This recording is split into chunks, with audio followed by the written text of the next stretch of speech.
Don't forget, heads, you can tune in to the Beard Speaks audio podcast every Monday, Friday, and every weekend on a variety of platforms, including Apple Podcast, Google Play, Spotify, Breaker, Pocket Cast, Radio Public, Stitcher, and more. Hashtag Beard Speaks is the name, and if you can't find it on your favorite platform, you can always find it on anchor.fm/beasthostbeard. Like, favorite, subscribe, and leave a positive review for your motherfucking boy. What up, heads? You know what it is. You know what it motherfucking does. My name is Chuck Reeves. I am the East Coast Beast Host. Last time I checked. All right. And this is the #1 motherfucking podcast in all the underground. It's the motherfucking Beard Speaks. I would like to welcome each and every one of you. This here is episode 202, the first absolutely live show of 2019 and the first live show of Sequence 2. I know on Tuesday night there was a little bit of confusion amongst the heads as I appeared to be live, but was actually on motherfucking tape delay. But I'm telling you, right now, I'm here. I'm here now. I'm here now. I'm live to me. I'm here now. All right. I want to make sure that the biggest flame emoji salute out in this motherfucker goes out to all the new viewers, all my returning viewers, all the haters, and all the pimps and hoes out there in the motherfucking world tuned in and destined to watch and or listen to this broadcast in the future. We haven't had a live show since 2018. We haven't had a live show in over a month. We haven't had a routine number of normal shows in quite the number of probably 3 months. But I'm back now. I'm back now, and you can catch me all over the place. All right. If you're listening to this later, as part of that Beard Speaks audio edition that's available on Spotify, iTunes, Google Podcasts, and damn near everywhere that you can listen to podcasts, I salute you in crisp stereo sound down. And I appreciate all the interest in the new formats. If you haven't already, make sure you check that shit out. Like it, subscribe it, favorite it, comment it, review it, stream it, hieroglyph it, transcribe it into Braille. I do not give a fuck. The push this year, 2019, I've seen all these rappers in December had all these stream graphics from Spotify. I want a stream graphic. I want something I can post on my social media to get my stream flexing on. All right? I want something like that. So y'all need to help me get it. So if you got Spotify, I know a lot of you do. It's hashtag Beard Speaks. All you got to do is click on that heart. And you ain't going to miss a damn thing. Because everything that's here is going to end up there. A lot of what's there going to end up here. It's confusing. I fucking know. All right? To the Patreon heads, I hope you motherfuckers are having a great day and you out there flexing all those privileges and you are enjoying the rewards that you've received up to now. I'd kiss all you motherfuckers on the mouth if I could. I already reached my first goal of 2 Little Caesars pizzas every single month. And, I'm still not going to eat them shits, but it's good to know I can purchase them if necessary. Info on how you can get even more incredible beard footage and how to participate in future live shows. That shit's going to be after the show. After the show. Stay tuned. There's info on that. Okay? Or it's down in that description. Click the link. New Patreon exclusive content dropping this weekend. Chuck gets a haircut. And it turns into me talking shit with a bunch of local ruffians in the barbershop. It's quite funny. I'm excited to release it to you. Part of these releases is going to be an explanation of why this material never saw the light of day in a standard format. But if you get on over there, there's going to be all sorts of exclusive beardly stuff and content. On the note of donations and pledges and participations, if you notice, all right, super chats are off. Now, first thing I want to say, big ups to Joe Wiggles on Tuesday night super chat. I didn't see it at the time because even though, I just explained the video was aired live, I was not there for the entire airing. I showed up like midway. So I can't really call it out. Super chats coming in on pre-recorded shit that's going to be premiered. All right. I don't want any more super chats to go unnoticed and therefore wasted. And if you haven't noticed, the YouTube chat is no longer appearing on the screen. All right. It takes up far too much of this beautiful stuff that I need to ensure my facial shrubbery comes into focus in beautiful 4K definition. All right. So no more chat on the screen. I need room for other stuff like another picture of me. Okay. The chat on screen feature and direct interaction with me is now going to be limited to one time a month. There's going to be one live stream every month where I forego all the graphical stuff and everything I need the screen for, and I'm going to dedicate some screen portion to the YouTube chat. Those shows are going to be the patron only by invitation once a month secret live streams. All right. In order to prevent any future confusion when it comes to the super chats, I'm shutting them shits down. Motherfuckers know I was one of the first, at least in this arena of shows, to turn on his super chats, and I got fucking flame sprayed for it. So allow me to be the first to turn his off. There's plenty of other ways to waste your hard-earned money on me. You can check the description below, and I mean, really, if you still want to contribute to the show, like during it in some way, or you have something to say that you have absolutely, you don't think can fucking wait, you go ahead, you hit up paypal.me/beasthostbeard. Those I'll always get right here on my phone, and that PayPal is accepting dough 24/7 like a slutty pizza oven. So, I mean, if I see them and they come in, I'll shout them out. But as far as that YouTube shit is, I ain't trying to have you guys give YouTube any money. I'm also not trying to have those shits go to waste because I don't get the chance to motherfucking see them. So tell your friends to tell your friends that Chuck turned off the motherfucking super chats so they can quit with the shit talking when it comes to the super chats. All right, first things first, a little bit of promo. Shows.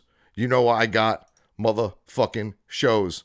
First up, next Wednesday, 6 days away. Sonia, Cambridge, Mass. Blaze, ABK, Jaron Benton, Aaron Cohen, and more. Juggalo Unity Tour, Yuck Fu Tour. We smashing that. We smashing that together into a great conglomerate in the city of Boston.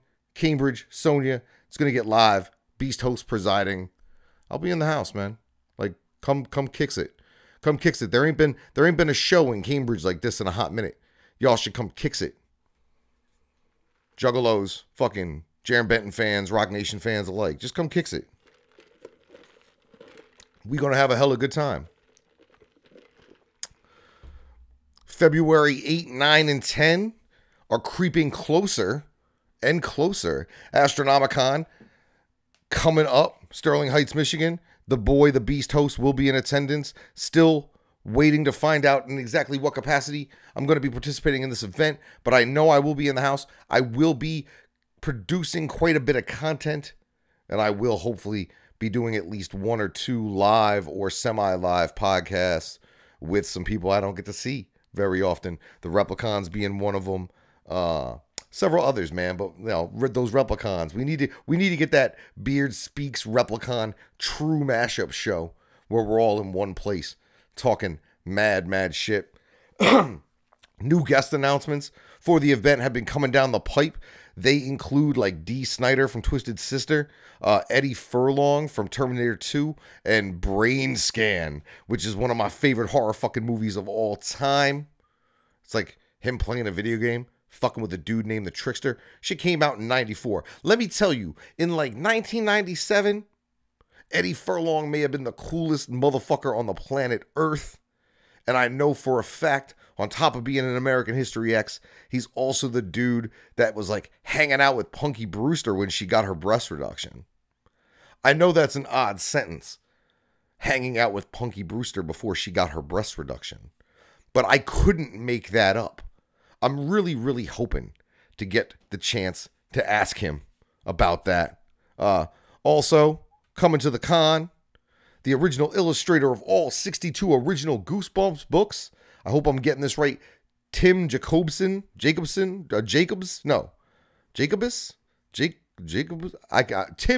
Jacobs. Yeah, whatever. Astronomicon.com if you want to know more information. This fucking whole weekend was fun for the entire family last time. I'm bringing more of my family with me this year to enjoy it. Cosplay contests, tattoo contests, awesome panels and Q&As, tons of stuff to look at and shop, tons of stuff to do. Last year, motherfucker, we had a snowball fight, pop-up shops going down 2 o'clock in the morning. This year, I'm hearing there's going to be an even more full schedule of actual events that are free, events that you can participate in strictly if you're there at the Wyndham Garden in Sterling Heights for Astronomicon 2, February 8, 9, 10. Now, there's a promo pic that dropped yesterday, and then I seen that they fully announced it today, so just added to Astronomicon, and this is a real old school pic, and it's one I'm really fucking into. Astronomicon 2 welcomes Butch Patrick. TV's Eddie fucking Munster will be in the house for the second incarnation of Detroit's newest pop culture convention. It's not a fucking Comic-Con, man. It's Astronomicon. Shit's gonna be fly. I'm really looking forward to that. That's like the next big beard trip. I'm super psyched. Super duper psyched. After that, obviously, I come back to my existence here in New England, but I'm coming home to work, which is the best way to come home. I am now on the official presiding list for not one, but 2 of the Axis Family Tour shows here in my region.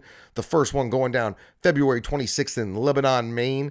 There's going to be a lot more on the show about that date. The venue in that case is a BYOB cannabis indoor friendly environment. So if you're in the Northeast and you want to come smoke with Alazul Ilu, your best chance is probably at this venue, considering it's in a recreational legal state and the venue recognizes the recreational legality of the beautiful plant, cannabis. It's very fucking exciting. And then, of course, the next night, I am pleased as fucking punch to have those Alazul Ilu boys visiting the Bean, Boston, Massachusetts.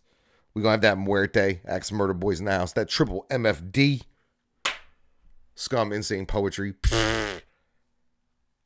You hear that noise? That's me going white. That's me giving you a fucking raspberry if you ain't going. Oh, you ain't going to the Axis Family Tour? How's that fucking sound? Well, like, it's toddler all 19. I'm not even going to get mad at people anymore. I'm going to respond to shit like a toddler. Oh, you're not going? Oh, what was that? Nothing. That wasn't nothing. Ain't going to the show. Ridiculous. All right. I'm kind of sick of like the promo and stuff. You know what I'm saying? It's got to get done. I know y'all don't like it, but it's something that's got to happen. For anything else, including bookings, merch-related questions, or other inquiries, check all my social medias. You know what it is. Facebook, Instagram, Beast Host Beard. Twitter can go fuck themselves. Email inquiries, beasthostbeard@gmail.com. I think it's time for some motherfucking show tonight on the Very Big Beard Speaks. Notorious Mets Cokehead Darryl Strawberry out here talking hella shit about my beautiful plant cannabis. Go right back to right field in your crack rock, Strawman. Bad Margera headed for the Rehab hat trick after an enormous public rager. Is the third time going to be the charm for Mr. Margera? And how does this affect his appearance at the upcoming Astronomicon?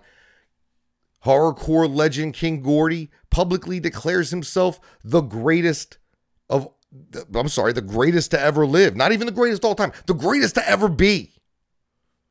Some of the underground disagrees. We're going to fucking discuss it.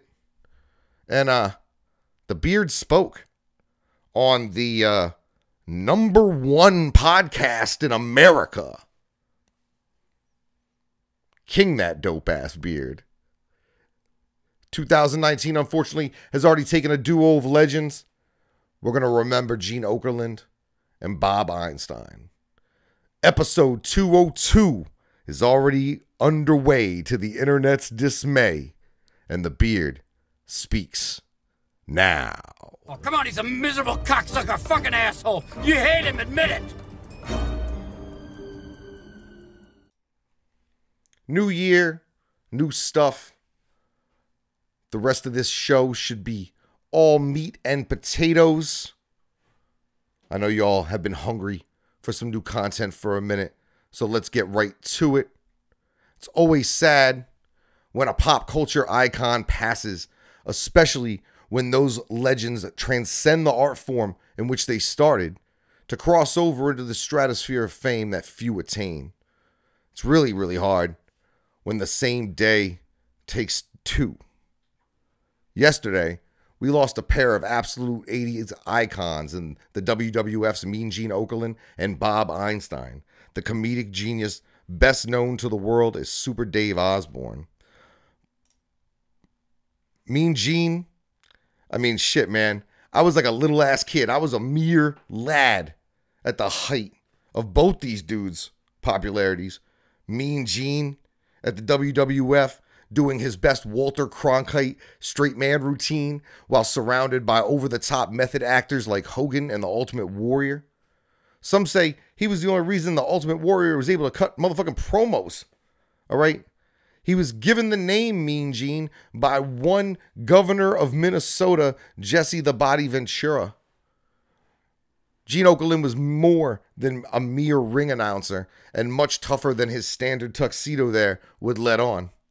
He was the first person to sing the national anthem at WrestleMania 1, and in 1984, he joined Hulk Hogan as his tag team partner against Mr. Fuji, pinning Mr. Fuji in the middle of the ring for the victory himself. His everyman persona only led to his popularity, and he became as much of a mainstream feature as the superstars did during the numerous network TV, cartoon, and merchandising tie-ins masterminded by Vince McMahon. I know I had Mean Gene Okerlund figures, and if you collected wrestling figures in the 80s, if you didn't have a Mean Gene Okerlund, who was going to fucking call the match, man? All right. He even lent his name to a small number of franchise pizza and burger spots, one that I actually ran into in the strangest of places, Yokosuka, Japan, home of the 7th Fleet Naval Station. I never saw one here in the States. I heard there's a couple, but Mean Gene did what he could to use what fame he had to sell motherfuckers burgers and pizzas. He was a member of the WWE Hall of Fame class in 2006. And from the tweets and other outpouring of support on social media I saw yesterday, he will be greatly missed by many. The homeboy motherfucking Super Dave. Now, I didn't know that Super Dave's name wasn't Dave until yesterday. I didn't know that Bob Einstein was his real name, all right? I didn't know he did other stuff. I'm not a regular viewer of Curb Your Enthusiasm or Arrested Development, but I grew up like sneaking and watching Showtime late at night, watching Bob Einstein's original creation and alter ego here, Super Dave fucking Osborne. If you don't know about Super Dave was an ultra stuntman.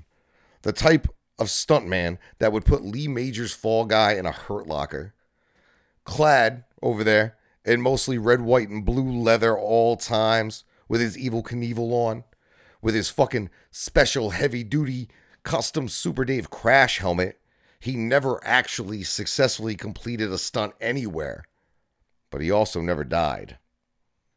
He just fought with his partner and sidekick, Mr. Fuji, or injured himself badly enough to where he couldn't do another one until the next episode.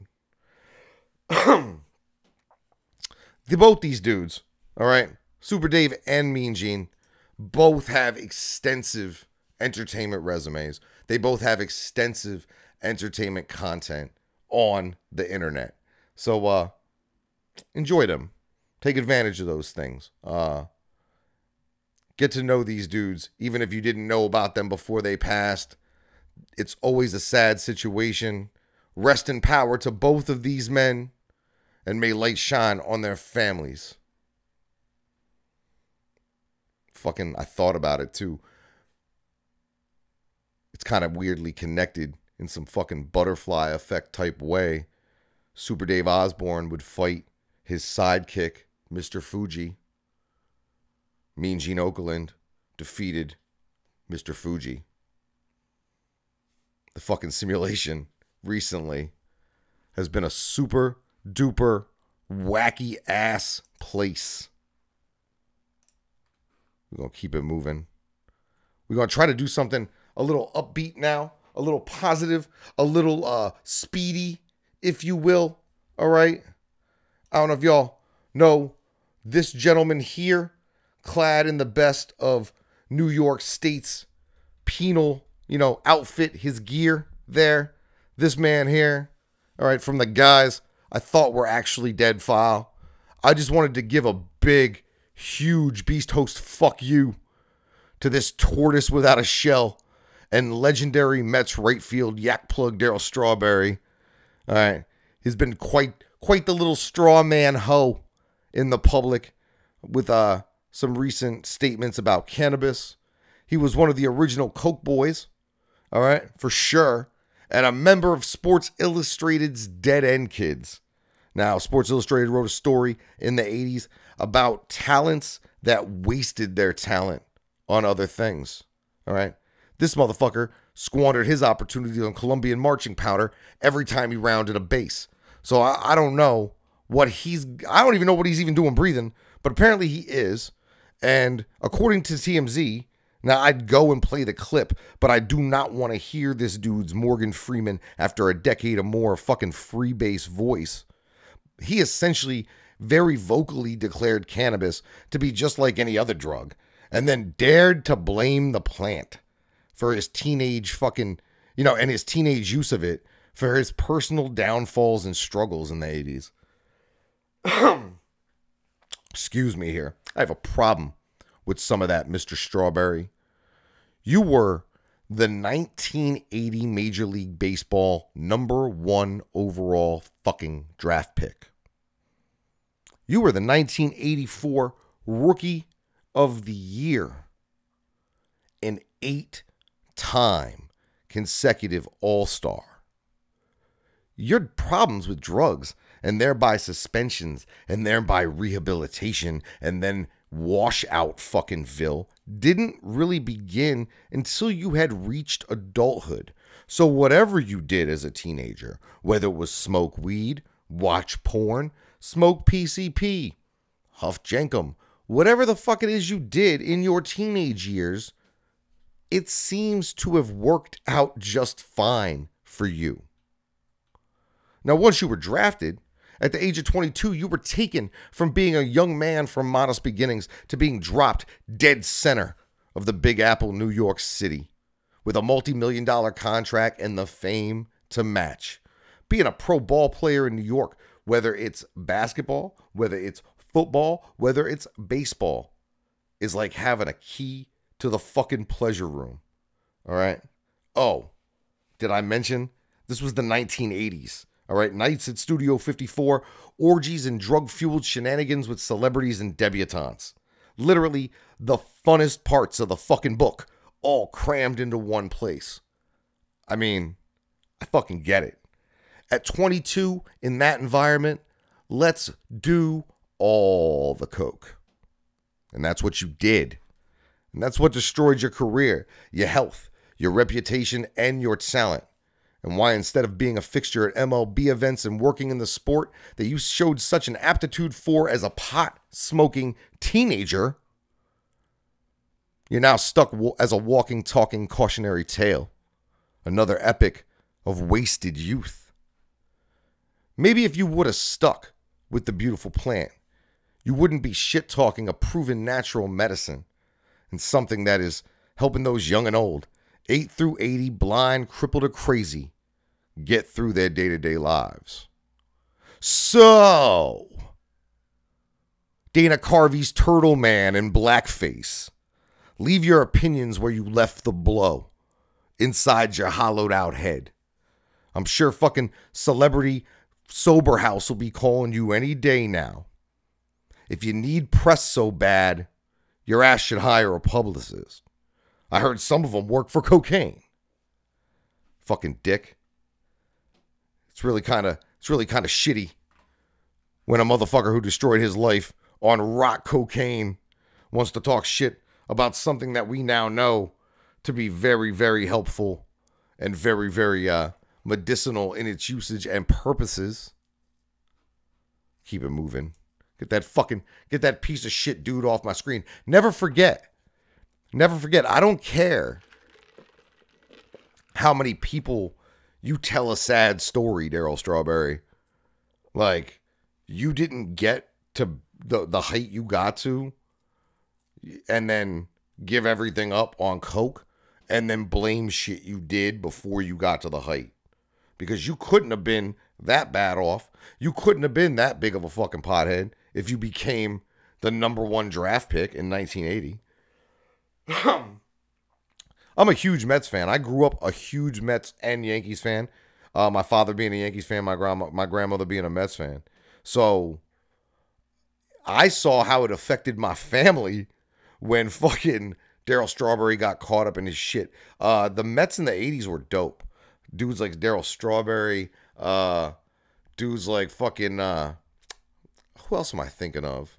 See, I'm high now. If you haven't noticed, the show is a new format, but Chuck's still getting high, and that's still gonna present its own set of problems.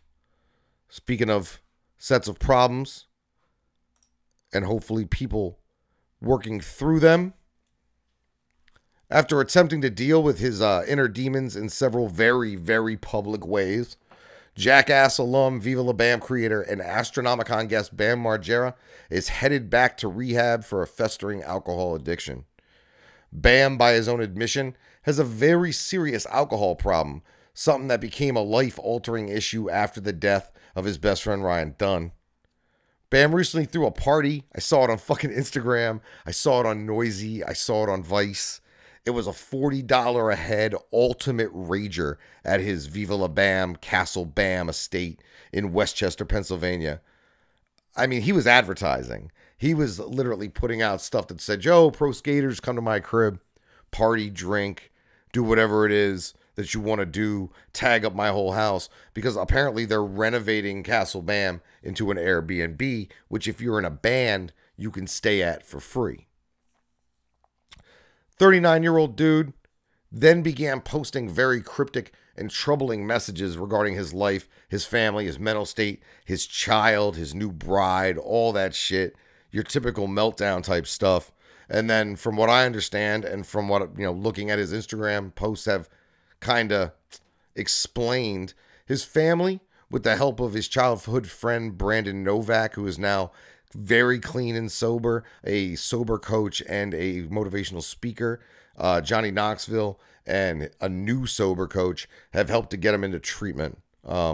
He announced this trip to rehab on New Year's Day, which immediately put some doubt on his attendance at Astronomicon in certain people's minds. I've been told there's no current or planned cancellations of his appearance, and attendees shouldn't be worried if they're coming out to see Bam. With that being the case, I hope Bam has a quick and complete detox and recovery. I myself suffered a bit of a booze habit in my Navy days. I talk about it sometimes. That's why I really don't drink no more. Booze is weird because booze never really fucking changed me as a person. It just amplified this.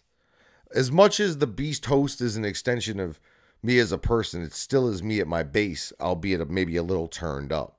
You get a bottle of liquor in me, that shit turns up quite a bit more. Quite a bit more. And I become predatory. That's why I don't drink anymore.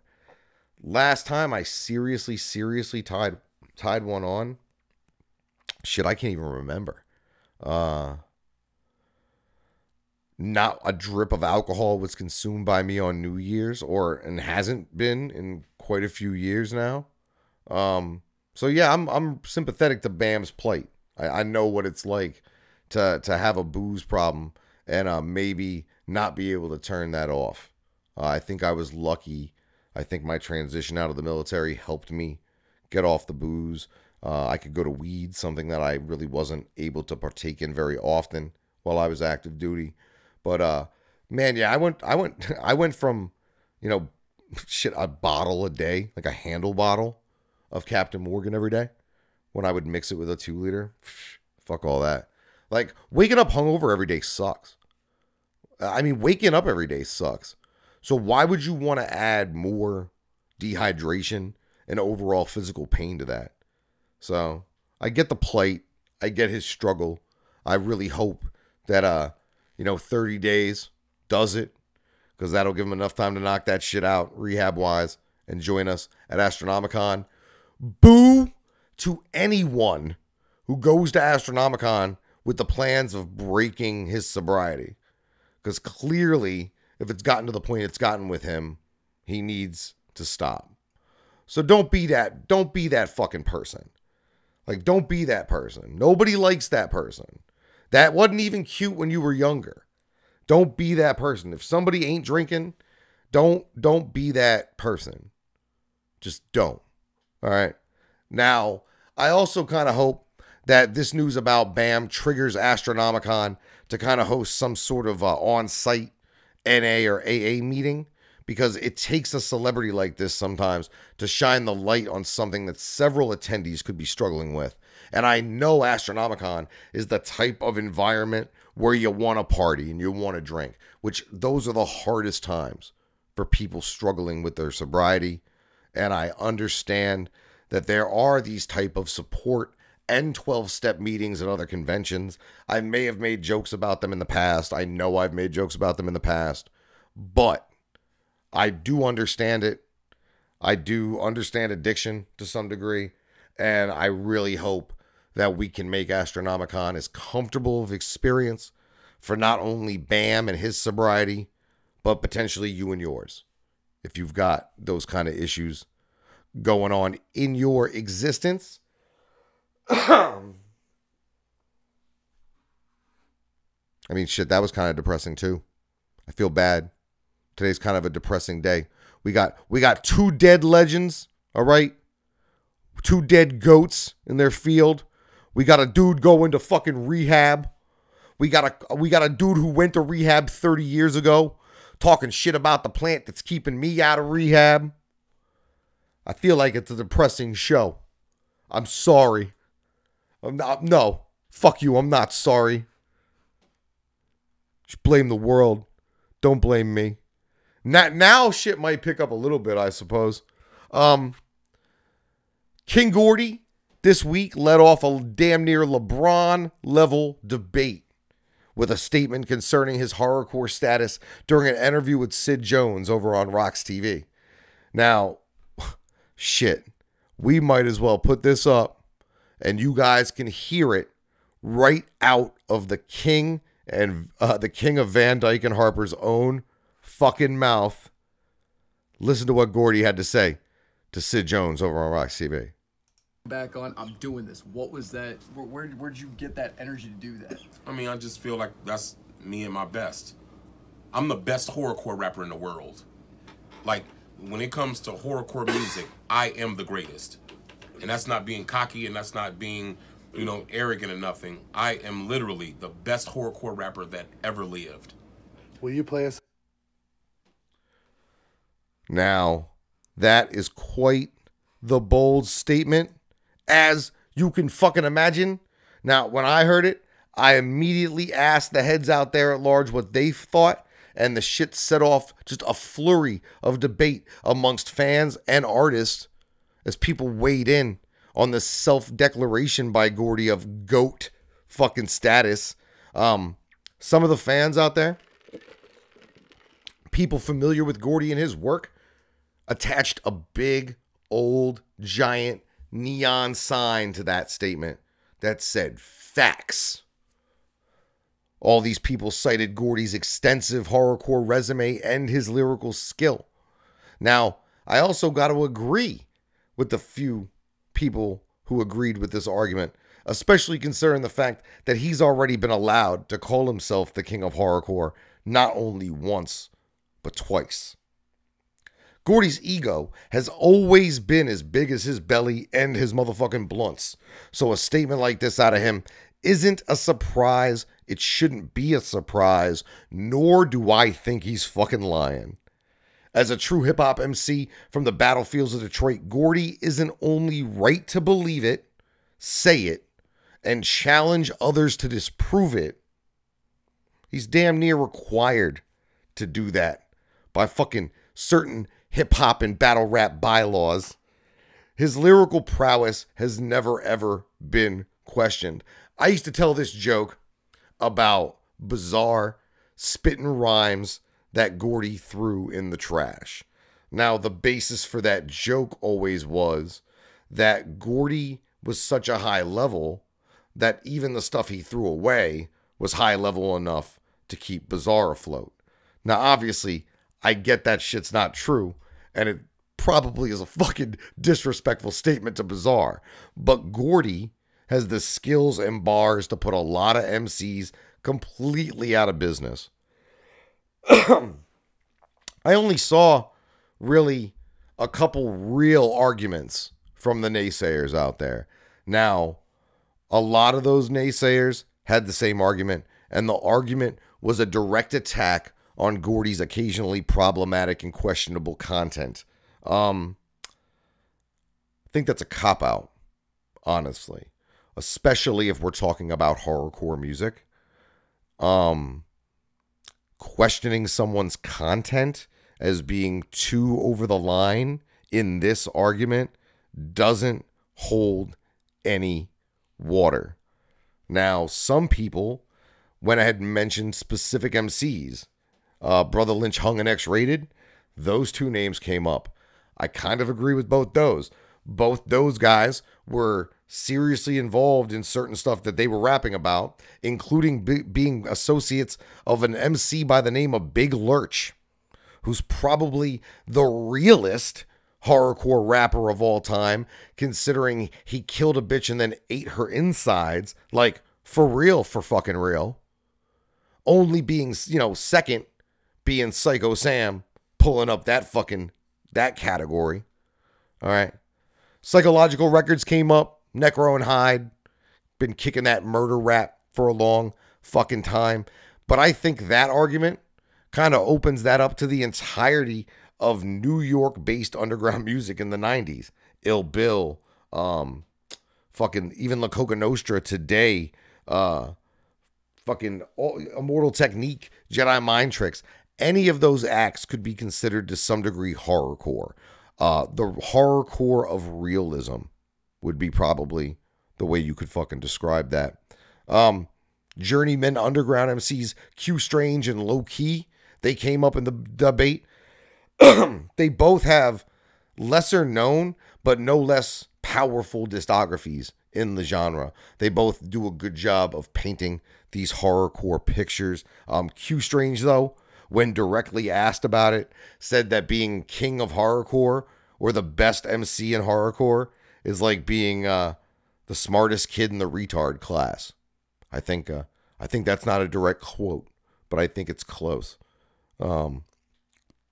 Mars came up. obviously. If you want to talk about somebody who has been on the forefront of the way the mainstream media sees horrorcore music.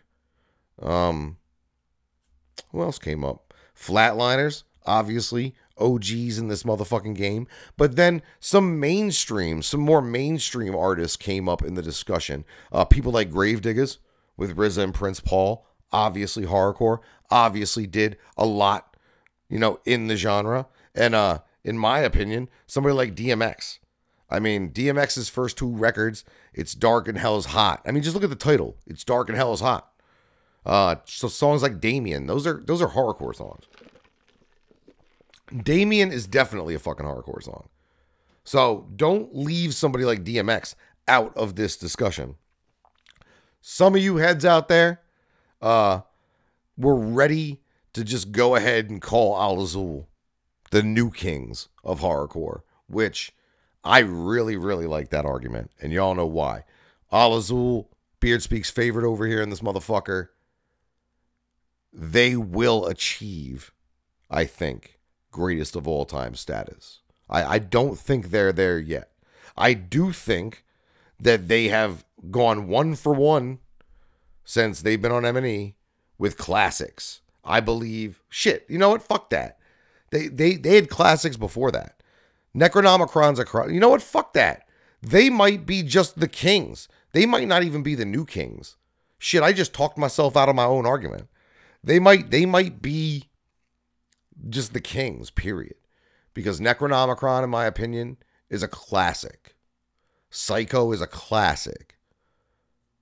The Almighty is most certainly a classic. And that shit's been out fucking 5 months. So yeah, I mean, shit, Al Azul Ilu, you can definitely make the argument for those guys. Now, who's right? I mean, I know that's what y'all tune in for. You want me to take a stand. You want me to tell you who's right. More importantly, you want me to tell you who's wrong. Well, I hate to break it to you, but in this particular argument, just like the fucking Jacquees argument that just happened in R&B, just like the rap arguments that are currently going on between people like Migos and Busy Bone, and these arguments have always happened in this genre of music. Hip-hop is competitive. It's supposed to be. So, who's right? Who's wrong? Same answer. Nobody. Or everybody. You, me, fucking homeboy down the street. Anybody. If you are an active fan of the horrorcore genre, you've decided on your own king, probably already, and you've decided with what goat you're going to ride. Now, this, like any other debate about art, any other debate about creatives and content, the subjective nature trumps almost any argument. So who's your liege? Is it Jordan? Is it Jackson? Is it Tyson? I mean, whoever rules. Who rules you? Who rules to you? I mean, I want to know who you think the horrorcore goats are. Drop some fucking names in the comments. I mean, I don't think this conversation is nearly over. I haven't mentioned Twisted. The arguments can be made for both of them individually and as a duo. All right. And then of all these arguments, I got 2 favorites. You want to know what they are? I like the Esham argument and I like the motherfucking Violent J argument. Because between the Esham argument and the Violent J argument, you've got one of the originators of this shit and one of the originators of the blown up version of this shit. There's a few things I've said about Violent J over the last 2 years, but one thing I don't think I've ever said is that man didn't have bars. I mean, come on. That shit you calling wicked is for kids and cheerleaders. This heinous shit right here is for demonous flesh eaters. That's goat level shit, fam. Like goat level shit. And that might surprise some of y'all. That really, to hear me say that, but that's the one thing motherfuckers need to understand is the kid never ever question Jay as the Duke of the Wicked and whether or not that motherfucker had bars.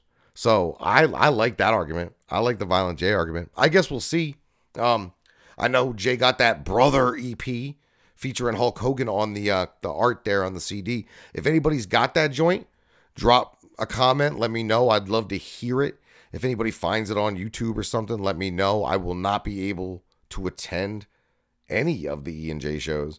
E and J are in town where I'm at the week of Astronomicon when I'm in Sterling Heights, which I think is just a happy little accident. I mean, I have to assume that shit's a happy little accident.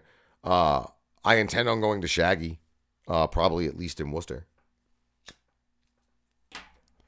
So, speaking of goat level shit, some goat ass shit happened to me yesterday.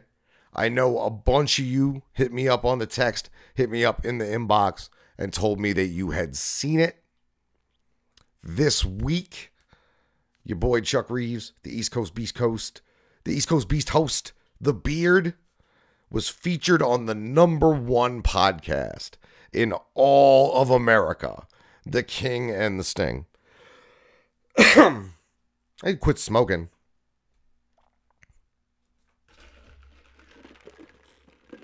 Now, it's super cool for me. It's super rad.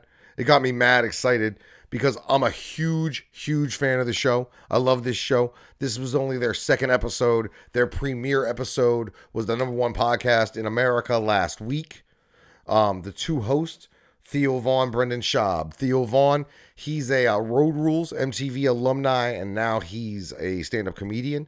And then the other host, Brendan Schaub, he is an ex-UFC heavyweight contender turned stand-up comedian. He has a bunch of his own podcast properties, and these two have joined up for the King and the Sting podcast. They take viewer submissions for different segments of the show, and I mean, some cool shit happened.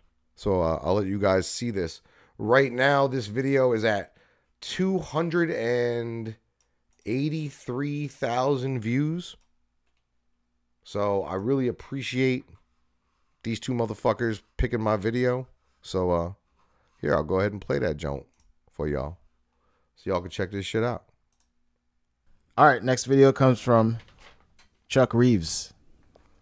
Is this Chucky Reef? Oh, it's the Rat brother King, of Superman? Beast Sting. My name's Chuck Reeves. I am the Beast host, and I am the owner of this wonderfully wonderful ginger face mullet that you see before you. That's a chullet. King it or sting it. Though. Beard extensions.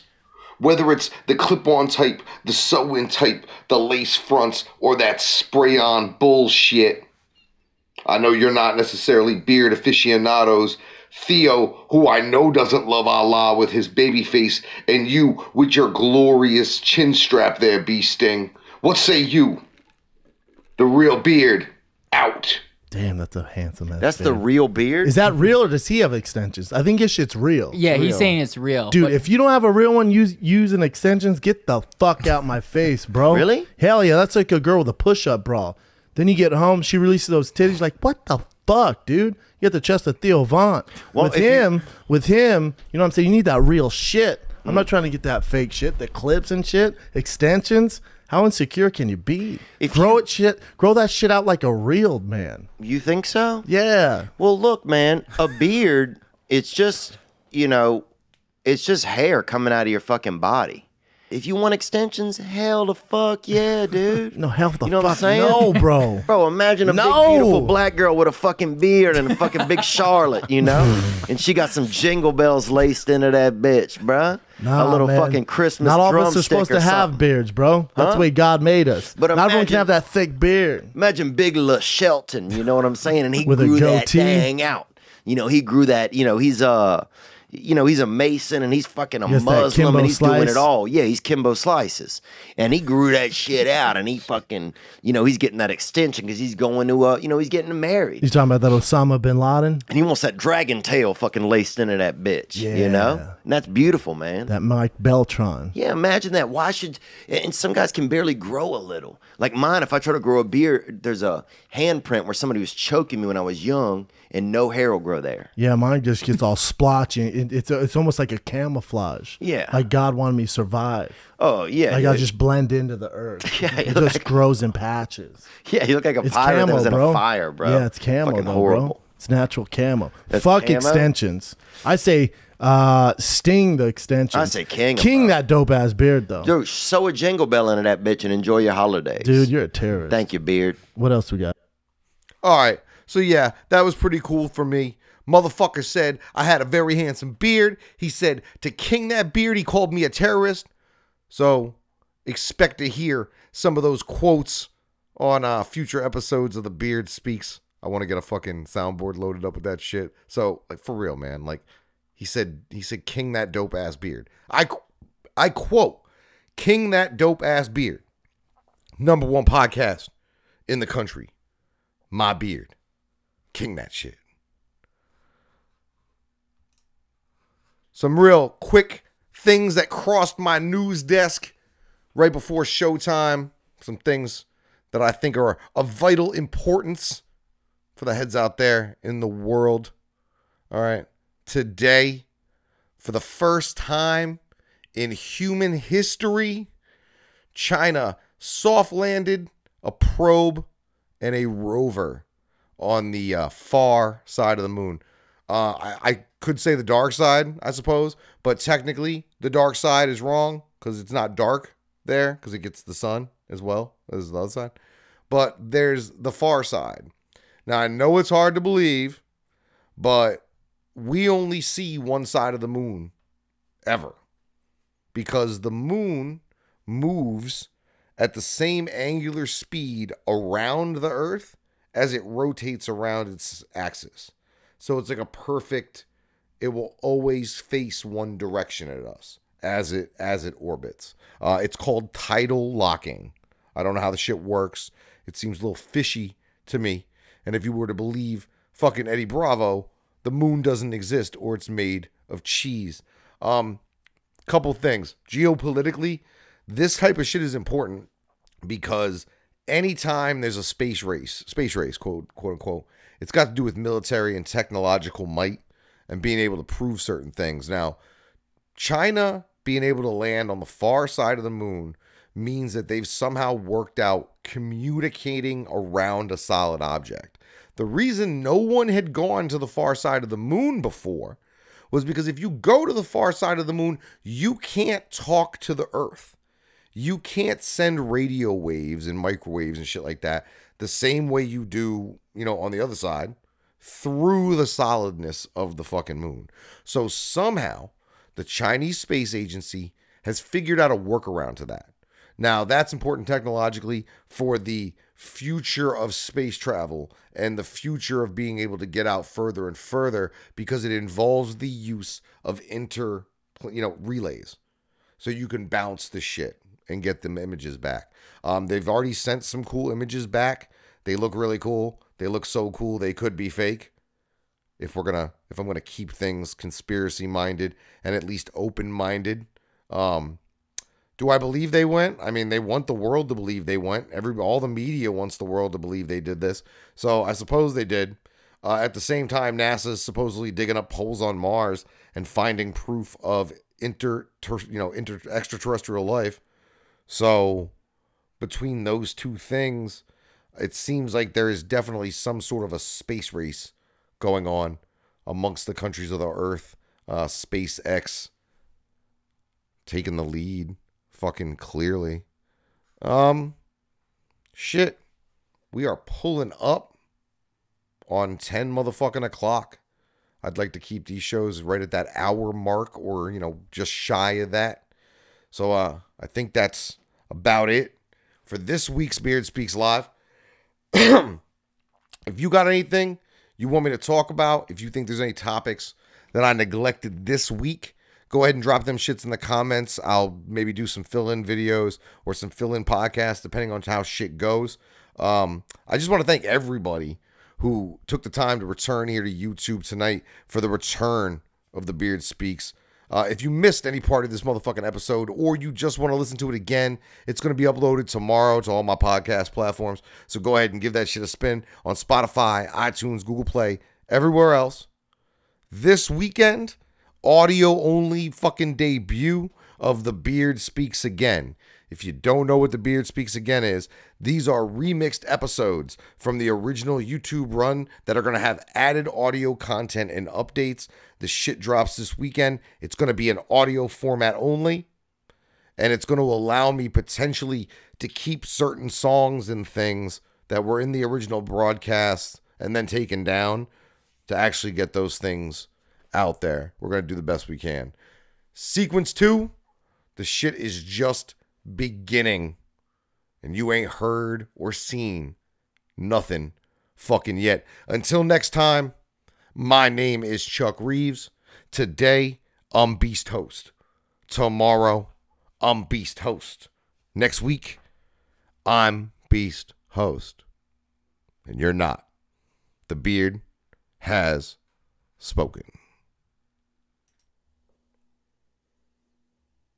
A flame emoji storm and a huge salute go out to all our Beast Host patrons out there. If you are interested in more incredible beard footage, tune your internet URL to www.patreon.com/beasthostbeard and you can get extra glorious beard content for as little as $1 a month. That's patreon.com/beasthostbeard. The Beard Speaks would like to thank our sponsors, Beard Love. Visit mybeardlove.com/beasthost and get 10% off on all the wonderful oils, washes, and balms available in a multitude of fragrances from Beard Love. Did you ever wish you could have a beard just like Chuck Reeves, the Beast Host? Well, you can. You just need time, you need laziness, a desire never to shave, and then, of course, you need some Beard Love. mybeardlove.com. And also, 7thDimension720.com, your online home for all things kratom, e-liquids, and CBD. Pretty soon, they're going to be featuring coffee. Make sure you visit 7thDimension720.com. This guy is the underground home for all natural, holistic things. 7thDimension720.com.